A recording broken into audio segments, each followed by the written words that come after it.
Hello and welcome to The Price of Football, the show that looks at the money behind the beautiful game with me, Kevin Day, and football finance expert at Liverpool University, Kieran Maguire, or as he was on various media outlets on Monday, Kevin Maguire, Rob Price, and HRH, the Duchess of Kent. I mean, you haven't got a difficult name, Kieran, but 3 or 4 people managed to get it wrong, didn't they? That's right. I was making my debut on BBC 6 o'clock news as well, and they got it right. And I was just about to. I've always had a bit of a thing for Fiona Bruce as well. So for me, it was a dream come true. She's top of my A list, and for them to get my name wrong was heartbreaking. Does that mean you want to hear about the hour I spent with Fiona Bruce, or you don't want to hear about the hour I spent with Fiona Bruce? Well, I think that could be a private hour when you're telling me about that. I'm not sure our listeners can cope. She turned up for a recording of A League of Their Own last series with her 2 teenage kids, and her 2 teenage kids were bored stiff because it turns out she dragged them along because she liked the show so much. So Fiona and I ended up having a long chat about the history of art. So she's lovely. Next time I see her, I'll send her your regards.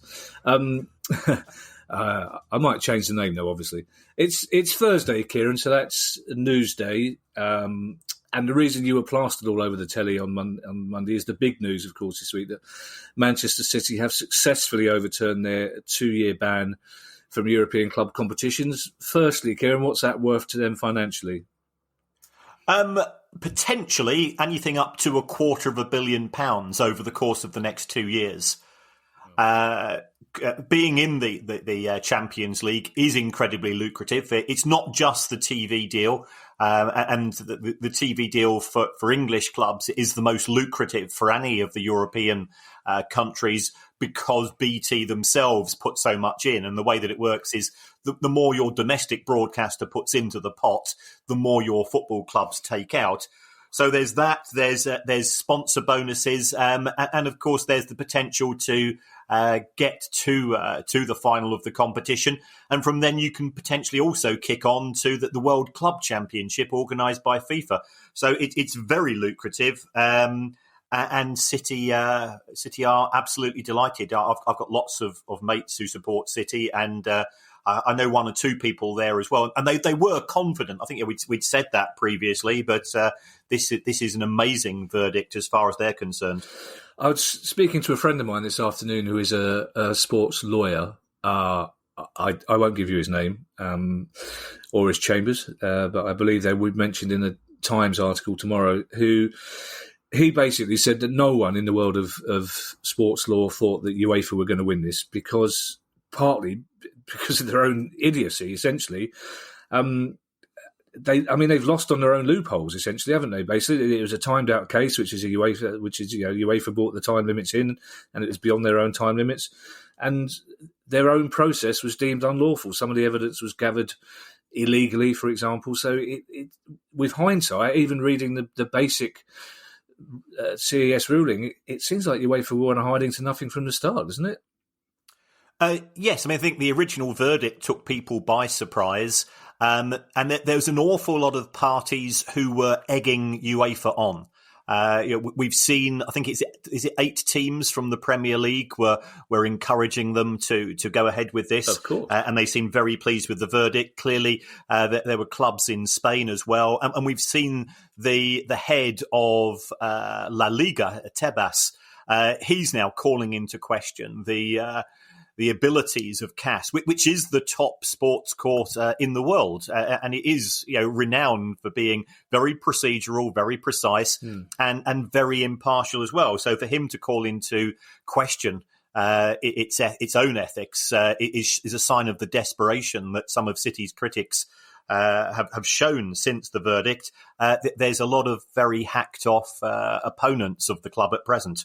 There's no way, for example, some of those Spanish clubs will say if Man United end up 5th and argue that they had due cause to believe that would be enough to get in the Champions League, would they have any cause to launch some sort of appeal, or is that it now? No. I mean, the rules are very clear. It is the top 4 teams that qualify for the competition. So if City hadn't been, the reason why 5th came into play was that at the time City were deemed to be not able to qualify for next year's competition. So Manchester United, I mean, they've got a very good chance of finishing 4th, and I think their match away to Leicester on the final day of the season will be one, I think, which will provide a lot of interest for TV viewers, those that aren't tuning into Burnley versus Brighton, of course. And I think United will also be looking at the other route, which is to win the Europa Cup, which of course they and Wolverhampton Wanderers both have a chance of winning this season. And of course, UEFA are saying basically that Man City haven't been exonerated here. All that's happened is the process was deemed unlawful. The fine hasn't been completely taken away. It's only been reduced by CAS. So is your instinct that UEFA will appeal now, or is this is as far as it's gone and Man City will be in the Champions League? Because I believe even if UEFA do find a way to appeal, there's no way that's going to happen before the Champions League starts, is it? That's correct. I mean, UEFA's only avenue that they can go down is to apply to a Swiss federal court. Now, historically, that's not proven to be very successful for people that have had cases lost at CAS. I appreciate they're under a lot of pressure from the European elite. It would be expensive. It would be time consuming. I'm sure that Manchester City would also set up for an injunction if that was the case, which would either prevent the Champions League taking place in 2021, or say that City are allowed to compete in it until the Swiss Federal Court case takes place itself. And it's likely that, given it's taken the best part of 6 months for CAS to hold this particular ruling, there's no reason why a Swiss Federal Court in the middle of a pandemic is going to hurry along to have an appeal from UEFA. So it is a problem. I think it also calls into question the future of FFP. What is it there for? Is it there to reduce debt? Is it there to preserve the existing top table? And it has worked. That's people are saying it's a disaster. FFP has worked to a degree to date because it has effectively put a cap on the amount of spending by those clubs that are funded by sovereign wealth funds. But that cap just happens to be now on a level playing field with the likes of Barcelona and Bayern and Manchester United and so on. And that's what they resent. Yeah, see, we've obviously been married too long, as I'm just crossing out my next question, which is where does this leave FFP? But also, in a way, where does it leave UEFA? Because it leaves them wounded in the water, doesn't it? And also, it just strikes me now that in the future, every time UEFA hand out a ruling against a club, that club's just going to automatically appeal and on procedural basis. It just seems as though their authority has been undermined by their decision to take a case against their own rules, which turn out to be not fit for purpose. But very much so. We saw UEFA attempt to prosecute PSG in June 2018, and that was thrown out again through procedural issues. So perhaps UEFA needs to look at its own constitution to look at its rules. And in terms of FFP, it's either got to scrap them or amend them, or maintain them and just pretend. And I think there'll be a bit of it's a bit like somebody with no clothes on walking through town, just pretend that everything's normal. And it will be a bit of a struggle for them. Well, it depends who it is who's walking through town with no. I mean, if it's Fiona Bruce, Kieran, obviously you're not going to pretend that's normal. Here's a story, Kieran, I think even UEFA will try and keep out of, because it's going to be way too complicated for them. Hearts and Partick Thistle have now been charged by the Scottish FA for taking legal action to try and reverse their relegation. This is getting messy, Kieran, isn't it? Yes. And I think we suggested that a few weeks ago. Initially, Hearts and Partick were unhappy because they had been relegated, because the Scottish leagues had voted to have tables based on effectively a points per game basis. And that meant that those clubs were going to go down a division. They then applied to the courts And the court said, well, hold on, you're part of a members club. So therefore, according to your own constitution, you should, if you have any disputes, you should go through the Scottish Football Association, which, remember, is distinct from the Scottish Professional Football League. When we have Neil Doncaster on the show, he's head of the SPFL many moons ago. So therefore, the court actually bounced it over to the SFA, and it looks like the first thing the SFA have done is says, well, you didn't abide by the rules, so therefore we're going to charge you for going to the courts and not coming to talk to us in the first place. Hearts and Partick are now in full of indignation, and this one is going to run over the course of the remainder of the summer. I suspect until and potentially beyond when the matches kick off at the start of August, assuming that they do. Yeah, I'll be honest with you, Kieran. I tried to hold on to that bucking bronco. I fell off about halfway through that, but I think we'll just agree that for the moment it's messy and it's going to get messier. But congratulations, Kieran, are in order to Wycombe Wanderers for reaching the second tier of English football, I believe for the first time ever. It'll be good to see Adi Akinfenwa in the Championship. I'm always a fan of a player who's so big he's got his own postcode. How much could Wycombe gain financially from this, Kieran? Well, the first thing to say is that they'll now be party to the EFL's TV deal for the Championship, and that's far more lucrative than League One. So that's going to increase their income from about £1 million or just over £1 million to around about £7 million. So that's going to mean that they're going to have record income coming in next year, regardless of whether matches take place in front of a crowd or not, I suspect. In terms of attendances, Wycombe have been averaging around about 5,500 in League One. Adams Park has got a capacity of 10,000. I can imagine that for every away game, it's likely to be sold out.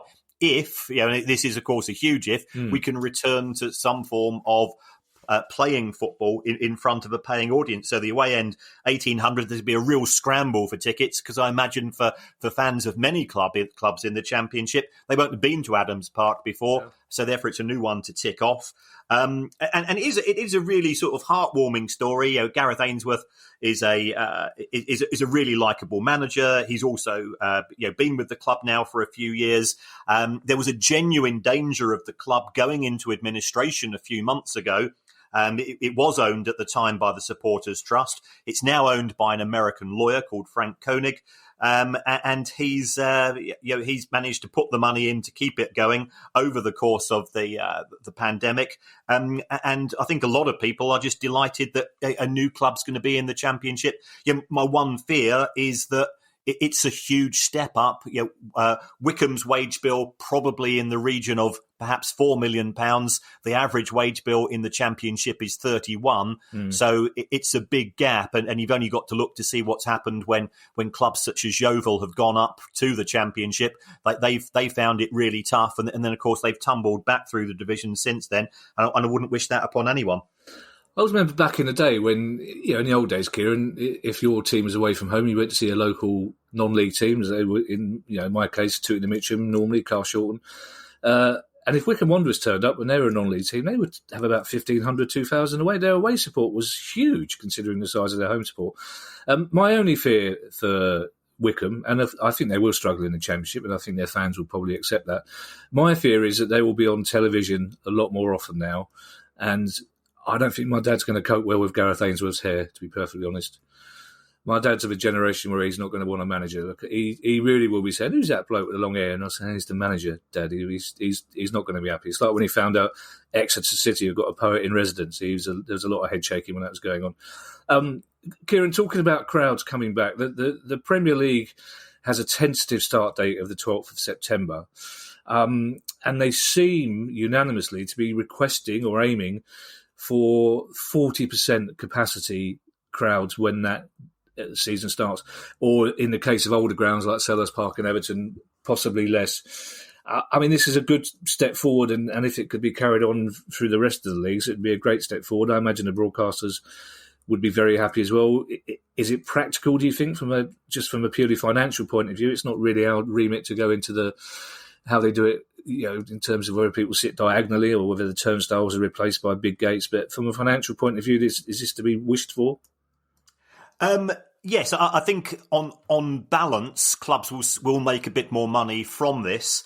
Clearly, if there is going to be some form of social distancing, what are you going to do? Will families be allowed to group together and so on? So my understanding is that there's a working party which involves some MPs and some football executives as well. And they are looking at the most practical ways of putting this together so that fans can return. What are you going to do, however, about pinch points? It looks like those clubs who are very reliant upon public transport to get fans to grounds, they might have to go and have a lower percentage of people attending. Then there's the issues of concourses and catering. Will you be able to use the toilets at a football ground? But I was thinking when we were researching this story, I've been going to football for 50 years. I've never done a poo when attending a match. So, do we need the toilets as much as we do?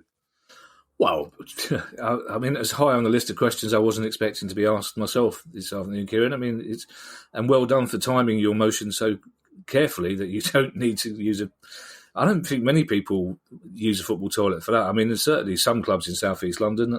I don't think the toilet's ever been used for that purpose, to be perfectly honest, Kieran. And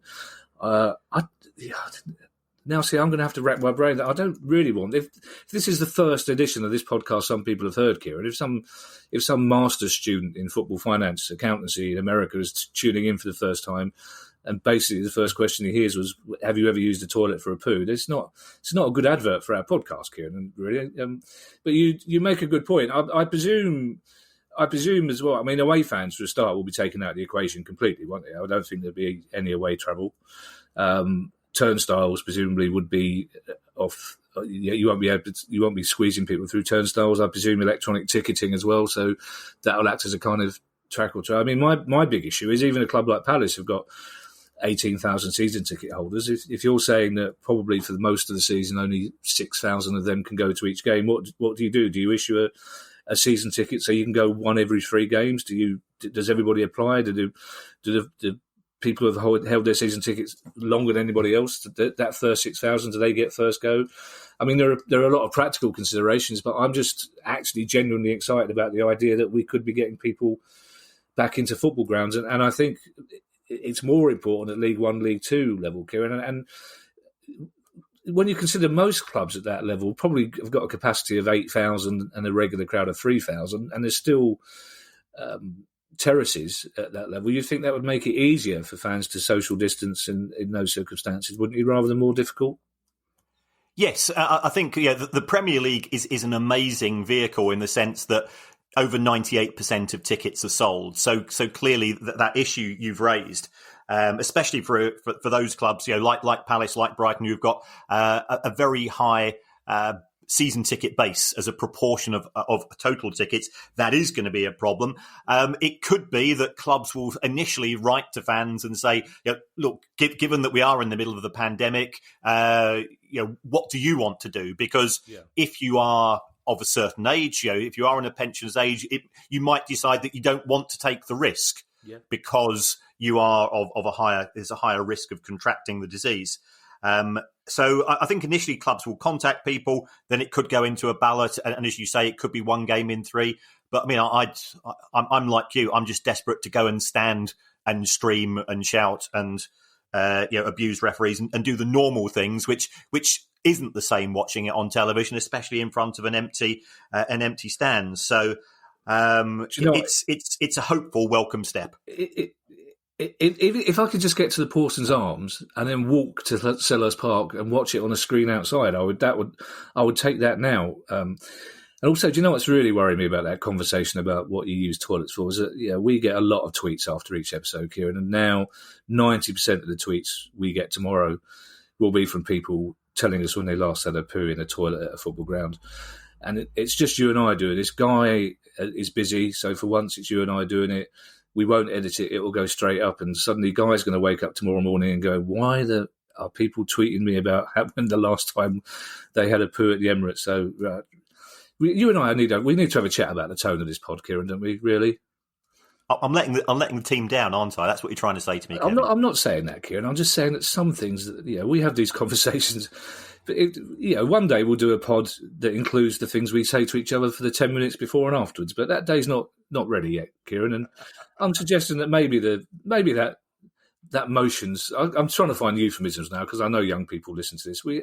It was only the last pod, Kieran, when a young accountancy student described you as a god in his world, and now his god has got feet of clay. Arsenal have announced. Arsenal, so as my mother would have said, you kissed the Baroness with that mouth. Arsenal have announced that you do. I know the answer to that as well, so I don't even know why I asked that question. Arsenal, for the third time, have announced that their owner, Stan Kroenke, has lent some serious cash, even some serious money to the club. Why is that, Kieran?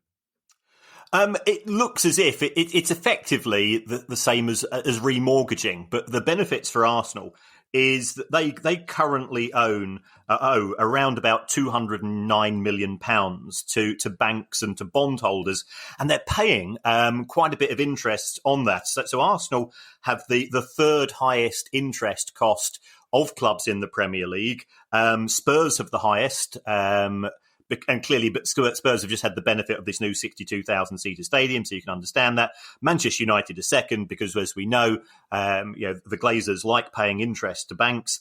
But for Arsenal, it's £11 million a year, and Arsenal are, I wouldn't say they're struggling financially, but they're trying to find their feet in a football world where they're not qualifying for the Champions League anymore. And indeed, it looks like they potentially aren't going to qualify for the Europa League as well. So what's happened is that the Arsenal owner, silent Stan Kroenke, who Arsenal fans are a bit peeved with over the years. He's not put money into the club.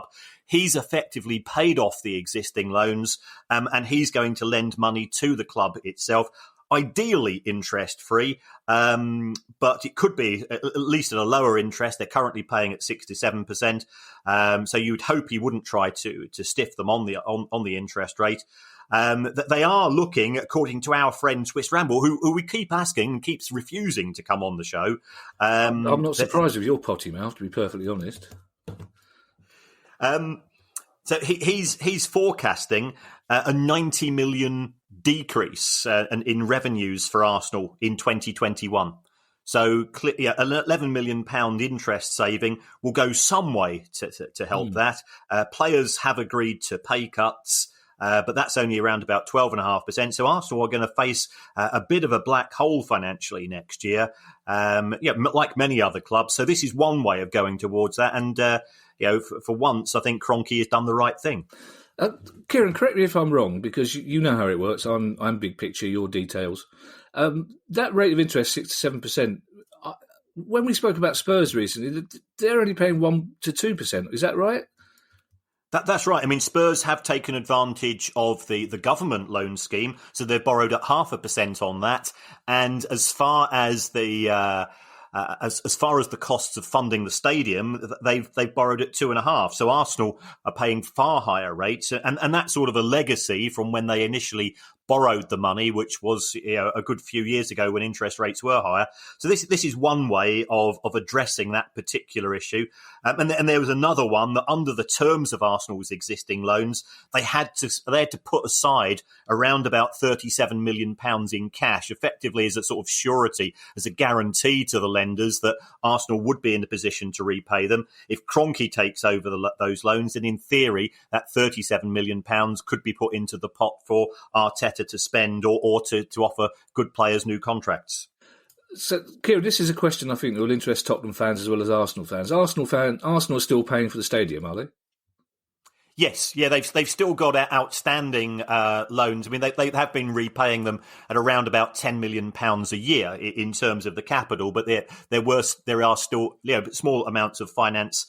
It's £209 million in total. Going back to the legacy of the move. Some of those loans are in relation to other bits and pieces, though, as well.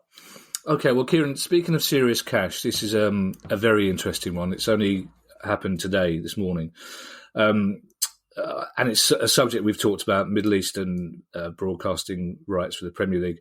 Saudi Arabia today have barred beIN Sport, which is the Premier League's official Middle East broadcasters, from operating in Saudi Arabia, which means that if the Saudis were to take over Newcastle, Saudi fans wouldn't be able to watch Newcastle in Saudi Arabia, technically. Is this an indication, do you think, that the Newcastle deal might be off? Because it would seem strange that the Saudi Arabian authorities have chosen this moment to pick this particular fight. And I know it's a war that's been going on for some time, but this battle is up in the ante, isn't it? But very much so. I think you're exactly right, Kevin, in saying that have the Saudis, that they're either trying to put pressure on the Premier League to say yes, and then potentially they might reverse that decision in respect of Bayin, or they've been given a heads up that they are going to be turned down, that they have failed the owners and directors test, of which there's a lot of political pressure coming from people from Qatar and others. In order to make that decision much quicker. It has been rattling around now for months. So given that the test itself is relatively straightforward, A, do you have any convictions which are unspent? Or B, do you have the resources or not have the resources to take over the club? Then that shouldn't be taking a huge amount of time. So it could be saber rattling from the Saudi authorities, or it could be that they're sort of throwing their toys out of the pram with regards to this. The Bayin Middle Eastern rights, they last until 2022. Bayin have paid £400 million for them. And at the moment, what we're seeing is sort of a proxy war between Saudi and Qatar taking place via Newcastle. Certainly, when I've spoken to some of my own Saudi students, who I teach on football finance stuff, they are desperate for the deal to go ahead, and they say that there's huge pent-up interest, and Saudi Arabian citizens would effectively then become Newcastle fans, because it would be seen as being sort of a quasi club of the Saudi state itself. So it's intriguing, and it's all to do with politics, this, as we've sadly had to say on too many occasions, and nothing to do with football. Yeah, it would be fairly typical of the Premier League if they were to decide that the richest country in the world are not fit and proper persons to run a football club. But still in the northeast, and then also in the southeast, or the south, if you prefer, Sunderland and Portsmouth are both now officially opposed to the Football League salary cap idea, aren't they? That's right. So this salary cap, and we're only hearing whispers about it. Nothing's been confirmed. There's been no pronouncements from the EFL. But the words which have been leaked, and certainly my experience has been that there's many leaky chairmen in the EFL who do tend to have a quick word with either the local paper or the national. So the proposals of that in League One, the cap would be £2.5 million. Now, at present, the median in League One is 5.6. Sunderland's League One wage bill last season was 27 million, so it would mean a 90% cut for Sunderland. In League Two, it's a 1.5 million proposed cap. So the likes of Sunderland and Pompey, and I also understand Ipswich are here as well. They're saying, well, if we had a cap of 2.5 million. If we were Pompey, that'd only be 28% of our income. We can afford to pay more. What are the benefits of having such a cap? And then you've got the issue of clubs that are being relegated from the Championship. The average wage bill in the Championship is 34 million. To go from 34 to 2.5 between May and August, I think that would be a huge challenge, if not impossibility. And we've had this discussion before. I appreciate you at one point in time you were involved in HR back in the dim and distant past. Employment contracts simply wouldn't work under those circumstances. Yeah, I was. Again, we have been married too long, because I was going to mention my dim and distant HR past, because in my dim and distant HR past, I knew the difference between median, mean and average, and I still get confused. Median is the one in the middle, isn't it? That's right. It's the one. So if you've got 24 clubs in the Premier League, in League One, it's between 12th and 13th in effect. Okay. What is 12th? And what's mean, apart from the way you treat the Baroness?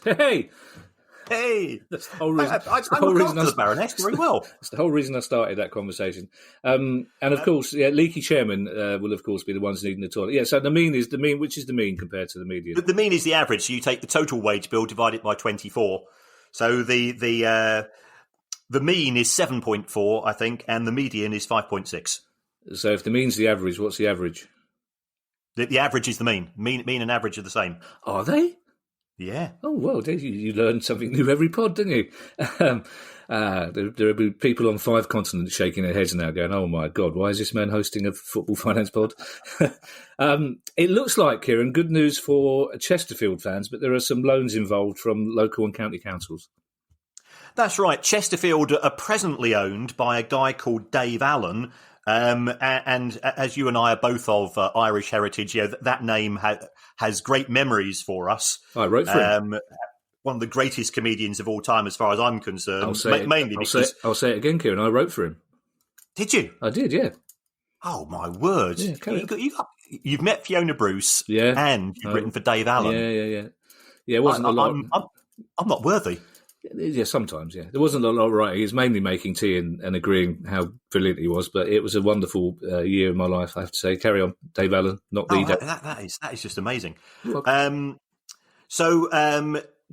The community trust, effectively the supporters group, have been in negotiations with Mr. Allen for a long period of time. And then COVID came along, which sort of put a fly in the ointment there.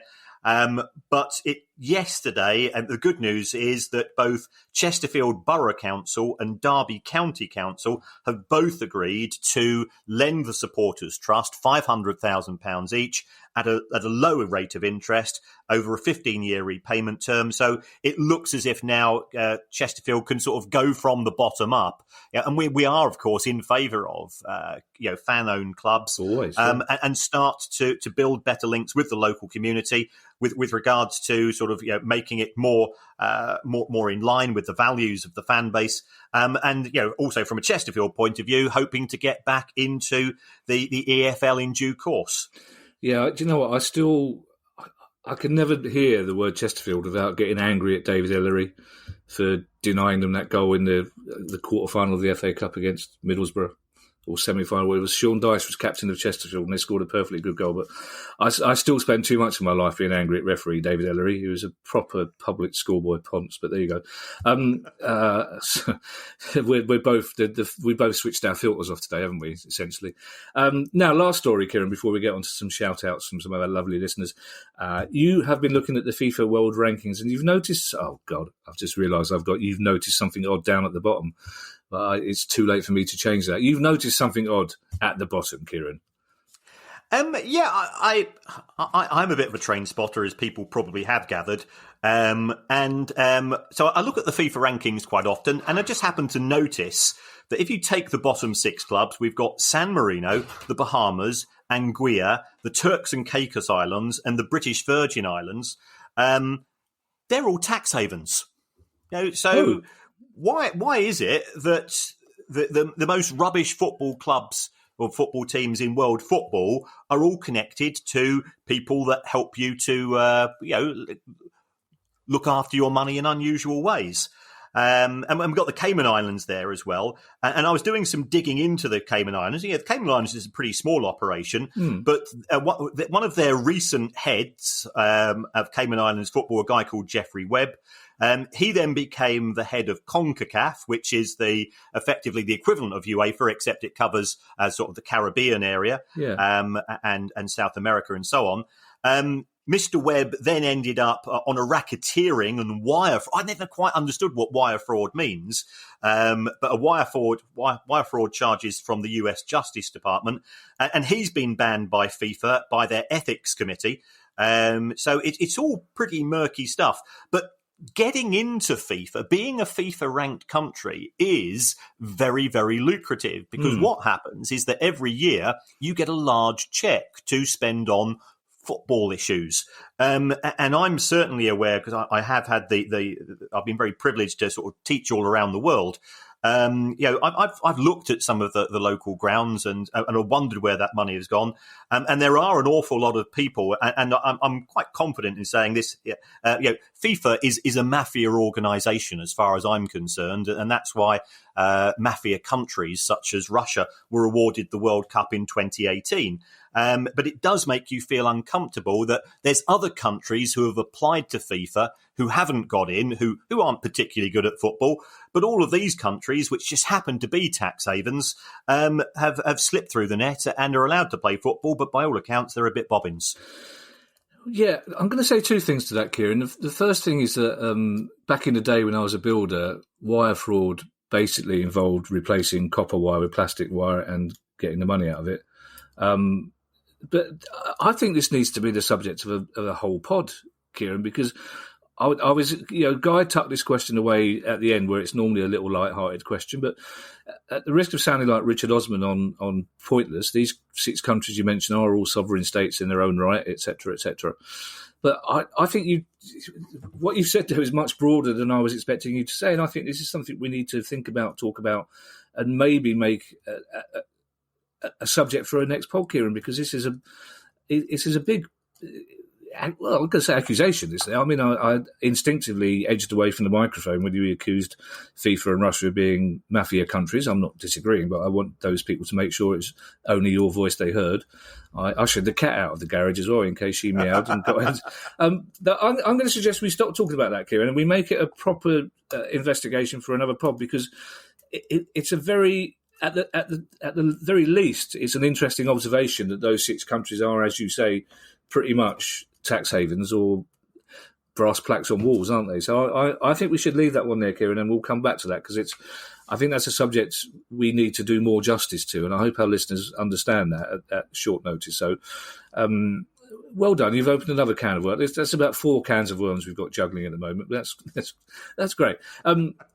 Now, if you would like to support the price of football, and I hope you will, you can do so by visiting supporter.acast.com/price of football, or just by clicking the link if you're listening to the Acast app. And we'd like to say a big thank you to everyone who has supported us so far, including, and as we're entertainers here, Kieran, this is not just going to be a list of names. It's going to be a list of names with some comments and some wry remarks afterwards. So people who supported us so far include Seth, who says, great podcast on all aspects of football finance, entertaining and informative. Get the Baroness on, which I believe is an instruction you issue at least twice a week. Not on my age. Oh, you do cheer me up sometimes, good. Eric Scorzoni is listening from Detroit, Michigan. It could be Eric Scorsoni, but as it's American, I like to think it's Eric Scorzoni. Is out there in Detroit, Michigan. Eric says, thank you for the great show. Enjoyed the book, Kieran. And then, as he knows that I get the hump very easily, he also added, I enjoy Kevin's take on things. So that's nice. He enjoys your book and my take on things. Chris Lowe, who in his own brackets says, unfortunately, not the one from the Pet Shop Boys, which is a shame. You met the Pet Shop Boys, no doubt, given your long list of showbiz chums. We've been in the same room. Just that's as far as I'm willing to go with that. We have been in the same room, but talking to the Pet Shop Boys, as I always say to you, Kieran, it's a sin. No, really, Kieran, it is. What you just said is a sin. Chris Lowe says, thank you for your podcast. It truly is top drawer. I only wish you could do it every day. And thank you to Kieran for answering my tweet. I did not expect that, he said. That's very nice of you. John, M54, who's been on before, so thank you for your double contribution. And we did the M54 joke last time. So John says, thanks for all the good perspective on the game. Much more valid than the Twitter ranting I read. That's one for the poster, isn't it? Better than Twitter rant. Next Edinburgh show I'll do, I'm going to put, Kevin Day, better than Twitter rant. Wanstead Martin, at Wanstead, far southeast of London. Wanstead Martin. Thanks for an excellent show and for showing what a horrible, murky world football finance is. Just doing our job. Mark W. says, good to know someone is keeping an eye on the finances, looking out for supporters' interest. And Gavin just says, keep up the good work, chaps. And Gavin, I apologise. I don't know why the fact that somebody called Gavin would call us chaps made me laugh so much. It's a terrible working class chip on the shoulder thing. But thank you for those comments, Gavin. And thank you for everybody else, Seth and Eric and Chris and John and Wanstead Martin and Mark. If you have a question for us, Sunday and Monday are our question as... I'll say that again. Guy's not going to edit this, so it doesn't matter. So I'll say it again. Monday is our questions pod, which we just tend to record it on a Sunday evening. If you have a question for us, it's questions@priceoffootball.com. And till then, have a lovely weekend of football. I don't intend watching Crystal Palace play ever again, Kieran, after last Sunday's debacle. It's entirely my fault because I said to my friends Tom and Ash, who won the off licence down the road, that we were going to beat Villa, and I take full responsibility for that awful showing. I was cheering you on as well. So I know, unlike last night at Wigan, where my cardboard cutout made its debut, they didn't take on my willingness from afar to get a result. That was a score that came somewhat out of the blue, wasn't it? After we spoke about Wigan on Sunday, 8-0. Yes, well, yeah, clearly perhaps it was an inspirational podcast they listened to before the match, which made them score those 7 goals in 45 I'd like minutes. To think so, yes, and we had Caroline Molyneux on from the Wigan Supporters Club, who doesn't let the grass grow under her feet, because even as we speak, I know she's on a Zoom conversation with some friends of mine who organise charity Zoom quizzes during lockdown. We're going to do one to raise money for the Wigan Athletic Crowd Fund, hopefully next week. So we'll give you more details on that on Monday. In the meantime, as I say, have a lovely weekend. And Kieran, it's time for your catchphrase, which people miss if you don't say it. Stay safe, boys and girls. The price of football.